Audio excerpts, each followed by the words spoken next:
Et salut à tous, on se retrouve aujourd'hui pour une nouvelle vidéo avec l'essai de l'incroyable Ducati 999. Donc là elle est dans l'édition 2005, donc elle a des petits suppléments par rapport au modèle 2004, là elle fait 140 chevaux, donc ça marche vraiment très très fort. Elle est hyper légère, elle a un train avant qui est hyper serein et puis assez vif. Faut savoir que c'est quand même une moto qui a gagné plusieurs championnats du monde en superbike, avec Troy Bayliss notamment. Donc on est vraiment sur une moto de piste qui a été mise sur la route. Alors elle a été un peu controversée avec notamment sa face avant qui était un petit peu bizarre. Donc là la phase 2 a perdu les ouïes sur le dessus, elle a plus que celle du bas pour l'admission d'air forcé.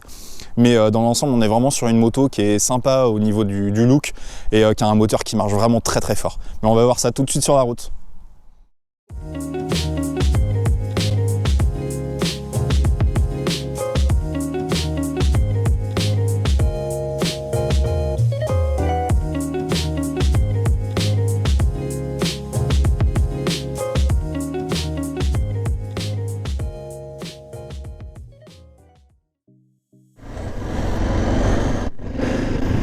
Donc on se retrouve à bord de cette Ducati 999 donc de 2005.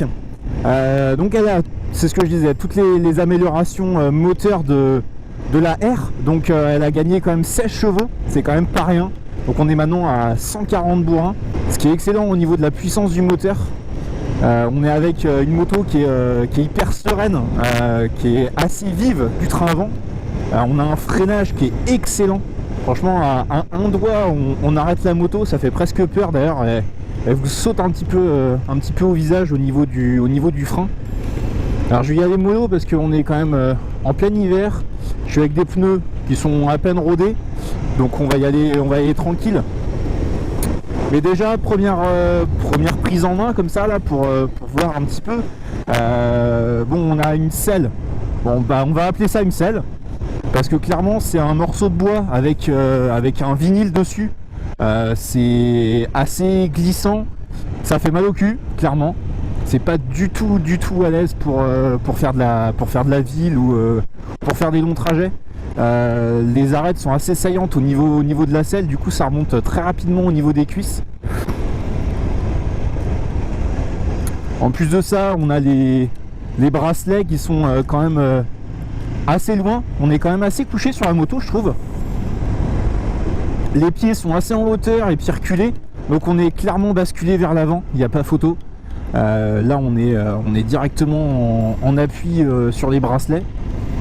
Alors on sent super bien le train avant est très vif, il est même presque trop joueur, mais par contre c'est top parce qu'on peut attaquer comme on veut.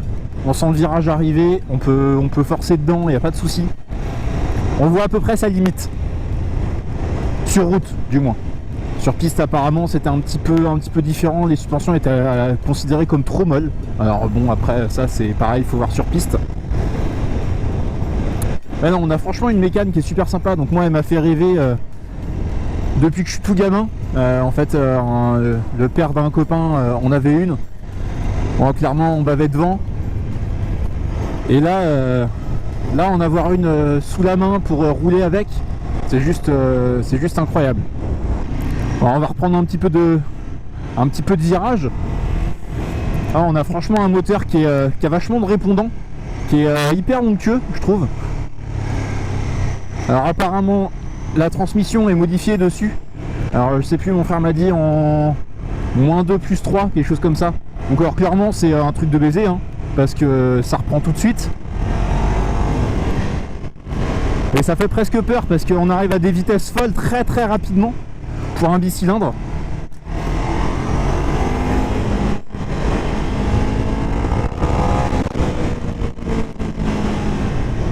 Mais là dans les petits enchaînements comme ça rapides, c'est un vrai plaisir.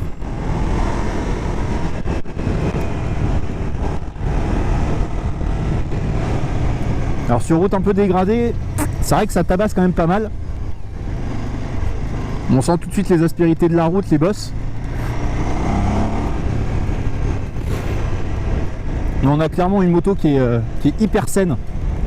Alors sinon, pour parler un petit peu du reste. Donc on a un design qui est tranché. Il faut, voilà, on n'aime pas.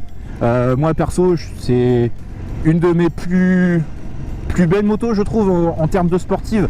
Dans ces années-là, franchement, Elle avait un design qui était clairement marqué. Et bon, alors forcément ça fait un peu des malheureux, donc c'était Terre Blanche qui l'avait designé, on va dire. Derrière il a fait la Multistrada, qui était clairement pas une réussite tout de suite, hein. Les gens se sont pas rués dessus, on va dire, pour l'acheter, même pour rouler avec, mais voilà, on a quand même une moto qui était hyper fun. Alors au niveau du compteur, là pareil, on a un truc qui est hyper course, le contour au milieu, les indications en bas de vitesse, donc c'est très sommaire, hein. On a la tension de batterie et un trip, la température d'eau et l'heure. Donc clairement, il n'y a pas besoin de plus. Derrière, on a le petit chrono qui va bien. Donc clairement, cette moto était plus destinée à faire de la piste que à rouler fort sur route. Mais elle le fait, mais super bien aussi, hein. Pour une moto qui a 15 ans passé, qui a 16 ans maintenant, franchement...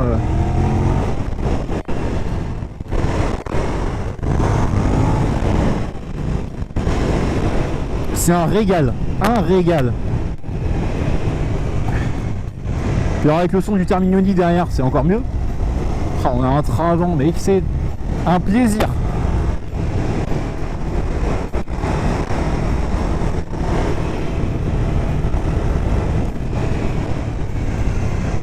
Ah, et ce freinage, oh mon dieu.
Donc derrière on peut modifier plein de trucs, que ce soit la position des cale-pieds, donc il y a déjà des trous qui sont préfaits, taraudés et tout pour modifier l'assiette des cale-pieds.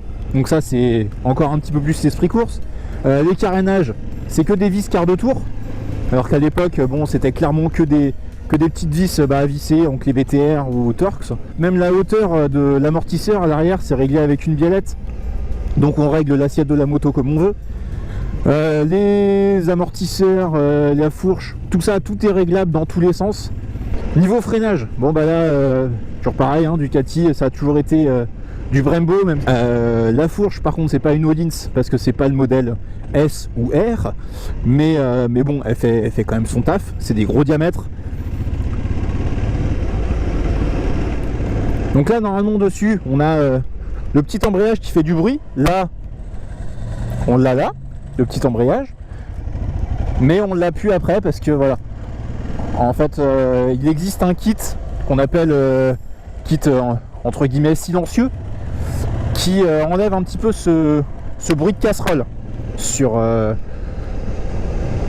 l'embrayage. Oh, putain. Et du coup on a plus ce bruit de maracas qu'on a à l'arrêt dès qu'on prend l'embrayage ou qu'on est au point mort, donc ça on a un petit peu moins. Je vous avouerai que ça me manque un petit peu, mais bon là toujours dès qu'on prend l'embrayage c'est sympa.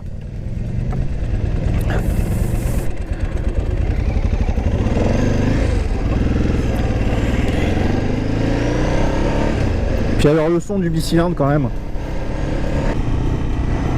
Alors j'ai testé un petit peu le freinage.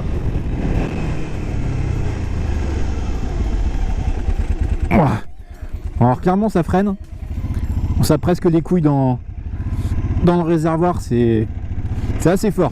Franchement le freinage, voilà, il n'y a personne, On va faire une petite accel comme ça juste pour voir. Hop, première.